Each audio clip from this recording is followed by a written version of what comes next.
Halo para bos-bosku dimanapun kalian berada, bagaimana kabarnya? Kembali lagi bersama gua Felis setelah sekian lama tidak melakukan opening. Kali ini kita opening lagi dan kali ini saya akan membahas salah satu film sang legendaris kungfu, yaitu Ip Man ketika beliau masih muda. Dimana pada film ini Ip Man berperan sebagai seorang polisi dan dia akan berurusan pada seorang penjajah Jepang yang memasuki kota Fusan hanya untuk melakukan bisnis haram di sana. Nah, bagaimana cara Ip Man menghentikannya? Penasaran? Maka dari itu, tanpa banyak basa-basi lagi, mari kita masuk dan mulai ke alur ceritanya.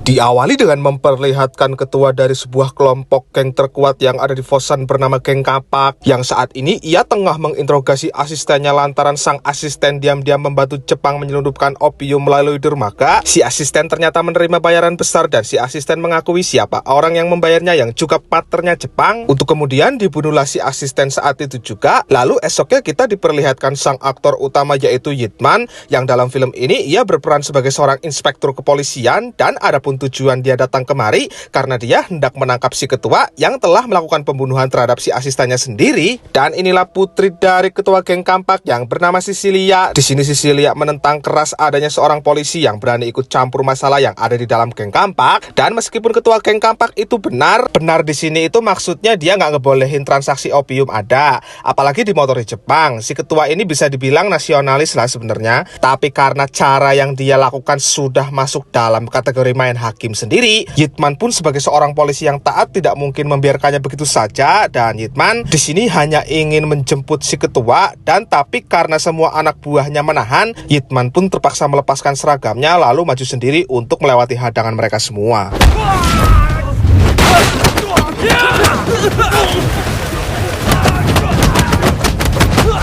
Seiring pertarungan terus berjalan, di atas kita diperlihatkan sang ketua yang tengah asik bermain catur dengan orang yang menyelundupkan opium bersama Jepang, dimana ini memang disengaja oleh si ketua lantaran si ketua ingin membunuhnya tepat di hadapan Ip Man yang masih terus mengincarnya. Alasan si ketua melakukan ini untuk menyindir pihak kepolisian yang seakan menutup mata, yang itu terbukti tatkala terlihat yang datang ke sini hanya Ip Man seorang. Dan akhirnya sampailah Ip Man ke atas, lantas dibunuhlah pria tersebut, untuk kemudian si ketua pun memutuskan menyerahkan diri sebab si ketua masih kagum dan masih menghargai Ip Man yang jadi satu-satunya polisi yang masih peduli sebuah keadilan. Dan inilah pimpinannya Ip Man yang kita sebut saja dia si kapten. Saat melihat Ip Man berhasil membawa ketua geng Kapak, si kapten justru mengajaknya untuk masuk ke ruangannya, yang tapi saat itu Ip Man pun langsung membantahnya dengan tetap membawa si ketua masuk ke dalam sel. Dan Ip Man di sini diamanatkan untuk terus menyelidiki penyelundupan opium di pelabuhan miliknya, dan Ip Man pun jelas menuruti apa yang diinginkan oleh ketua geng Kampak tersebut. 一来老夫想帮你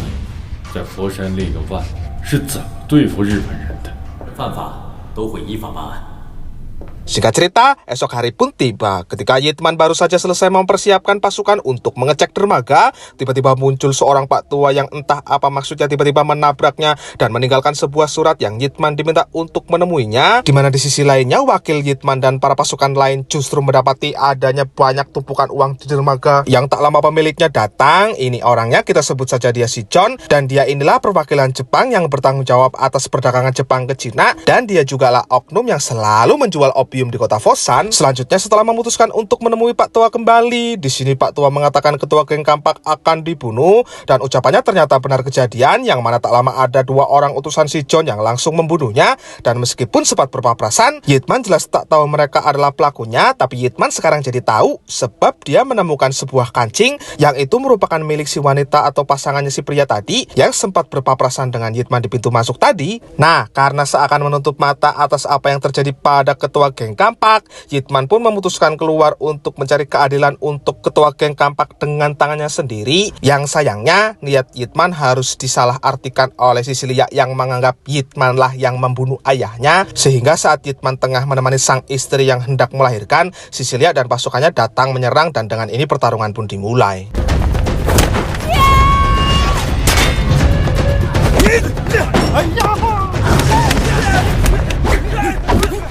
Meskipun kesulitan karena tak sehebat ketuanya yaitu Hitman, dengan menyekok Pak Tua dengan menjanjikan sejumlah arak, si wakil pun terselamatkan dan hubak-habiklah Pak Tua menggunakan jurus Wing Chun-nya yang terkuaklah sudah. Ternyata Pak Tua ini adalah Leong Bik, saudara seperguruan gurunya Yitman di masa lalu, dan setelah berhasil mengalahkan semuanya, Yitman pun berjanji akan datang ke markasnya Sisilia 3 hari ke depan untuk menjelaskan bahwa dia bukanlah pembunuh ayahnya. Dan setelah urusan selesai, lalu lahirlah Ip Chun ke dunia yang membuat Yitman dan Wing Sing istrinya amat sangat berbahagia. Selanjutnya Yitman pun kembali menemui Leong Bik yang sedari kemarin tidak mau mengakui identitasnya tapi selalu mengikutinya. Yang ketika ditanya lagi, Leong Bik justru mengajak Yitman untuk sedikit sparring jurus kepadanya. Yang ketika Yitman berhasil menahan bahkan sanggup mengeluarkan Leong Bik dari tempat duduknya, Leong Bik pun tak sungkan memujinya dan Leong Bik juga akan mengajari Yitman jurus Wing Chun yang berbeda dari yang diajarkan gurunya. 你既然拜了陈华顺为师，就不能再拜我为师了。 码头发现鸦片。 Dan sebelum Yitman pergi menemui Sisilia di markasnya, Yitman dan wakilnya akhirnya mendapati adanya opium yang baru datang diekspor dari Jepang. Dan ternyata si John sudah berani terang-terangan karena dia saat ini memegang kendali penuh atas geng Kampak.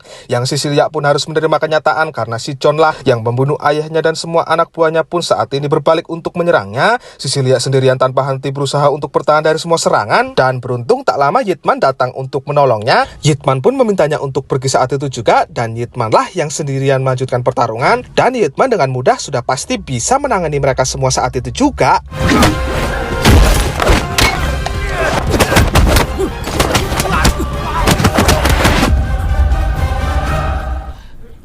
你就不要你老婆孩子的命了。 Nah, ketika ancaman tersebut keluar dari mulutnya si John gak sadar kalau di rumah Yitman saat ini ada Pak Tua Leong Bik yang bahkan seorang Yitman pun tak akan berani jika harus melawannya. Yang benar saja, dua orang utusan si John tersebut pun langsung koid dibuatnya, dan untuk mengamankan anak dan istrinya Yitman, Leong Bik telah membawa mereka ke gubuk tempat tinggalnya yang sekarang. Yang tapi entah karena kesal atau gak suka tempat ini, istri Yitman justru kesal dan meminta agar Yitman segera membawanya pergi dari sini. Padahal sih kesalnya itu karena Yitman terlalu sibuk aja. 我只能帮你到这里了。这儿让你收回去了。希望孩子长大以后还跟你一样，每天打打杀杀的。 Sejak saat itu, meskipun si kapten ada di pihaknya si John, Yitman bergerak sendiri dengan mengacaukan bisnis haram Jepang khususnya opium. Yitman menggunakan sebuah topeng yang belakangan aksinya menjadi viral, dan itu cukup membuat si John murka tapi nggak bisa berbuat banyak. Dan bersamaan dengan itu datanglah seorang jenderal bernama Tokugawa dari Jepang, yang mana kedatangannya kemari ialah untuk sebuah pertarungan, sebab Tokugawa berniat gelut melawan kungfu yang katanya untuk pertandingan persahabatan, yang padahal Tokugawa ingin membuktikan bahwa kungfu tidak lebih baik dari kuatnya bela diri Jepang atau karate. Nah, ketika Tokugawa tengah beristirahat sambil membicarakan rencana mengundang semua perguruan untuk melawannya, tiba-tiba Sisilia datang menyamar sebagai seorang pelayan untuk membunuh si John, yang tapi sialnya serangannya gagal, malahan dia yang hampir terbunuh. Dan tapi beruntungnya Yitman datang menolongnya, dan karena melihat ketangguhan Yitman dalam bertarung, Tokugawa juga meminta agar besok mau datang untuk melawannya bertarung. 我们走。 Nah, di saat si wakil diminta untuk membelikan obat untuk menyembuhkan Sisilia, saat itulah ia diculik, dan ternyata pelakunya adalah si John, yang si wakil di sini dipaksa untuk berkhianat ke semua orang Cina dengan dipaksa membunuh si kapten lalu menggantikan posisinya sebagai kapten kepolisian yang baru. Yang oleh karena tak punya pilihan lain, si wakil pun menuruti apa yang diinginkan si John, dan selanjutnya si John pun menemui Yitman untuk menyampaikan sebuah ancaman saat pemakaman si ketua geng Kampak akan dilaksanakan esok, yang mana si John akan membunuh semua orang Cina jikalau kesatria hitam gak datang ke sana. Yang pada intinya sih, si John kesini cuman pingin menegaskan supaya sosok bertopeng datang ke sana supaya gampang ia membunuhnya. Nah, Leong Bik rupanya mendengar percakapan tersebut dan langsung mengajak Yitman untuk minum sambil memberikan beberapa jurus kepadanya. Yang ternyata Leong Bik berniat menggantikan posisi Yitman alias berkorban untuk pergi ke sana, karena Leong Bik tidak ingin Yitman mati, sebab Leong Bik tahu Yitman akan menjadi seorang legenda. Makanya dia melakukan cara ini supaya Yitman itu bangunnya kesiangan dan gak jadi terbunuh di sana.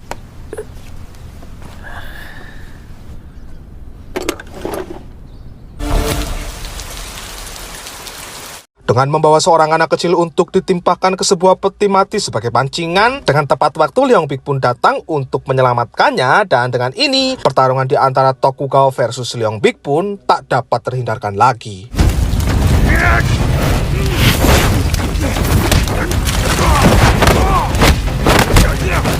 Sudah tidak perlu dilakukan lagi, Leong Bik mampu dengan mudah melumpuhkan serangannya, dan Leong Bik bahkan tak terkena serangan yang membuat tubuhnya kesakitan. Padahal Leong Bik fokusnya itu terbagi dua, antara menahan petis supaya tetap berdiri dan harus terus bertarung melawan seseorang yang tenaganya cukup kuat seperti Tokugawa ini. Nah, tapi sudah seperti yang John rencanakan sebelumnya, di tempat ini si topeng hitam harus mati demi keamanan bisnis opiumnya di masa-masa selanjutnya.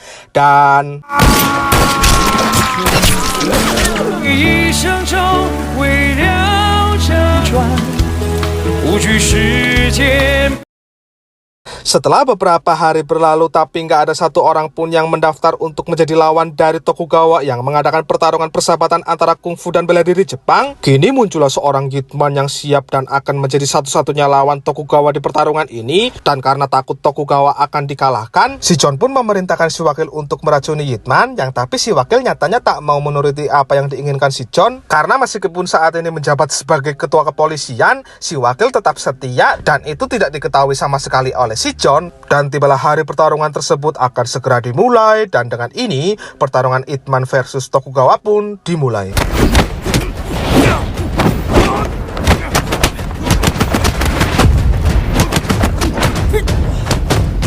Melihat Yitman tubuhnya tak mendapat efek dari racunnya, si John pun jelas langsung menyadari si wakil telah berbohong, dan tanpa ampun saat itu juga si John pun langsung membunuh si wakil yang membuat Yitman sempat mengalami hilang fokus sampai terkena beberapa serangan. Dan sekarang giliran Yitman yang akan dieksekusi, dan Yitman tak memperdulikan itu sampai akhirnya memenangkan pertarungan. Dan tiba-tiba masyarakat naik untuk melindunginya, dan tak lama muncullah polisi Cina yang menyergapnya, yang di situ juga ada si ketua yang masih hidup, yang ternyata ini semua memang sudah mereka rencanakan supaya bisa menyingkirkan Jepang, khususnya si John bersama bisnis opiumnya ini.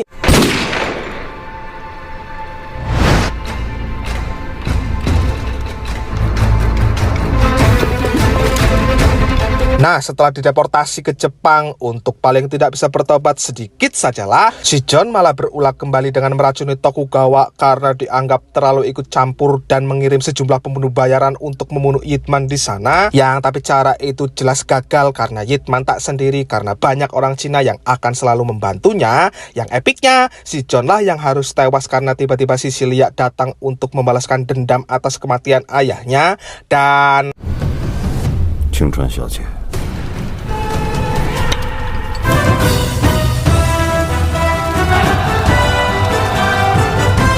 tamat, ending yang cukup memuaskan.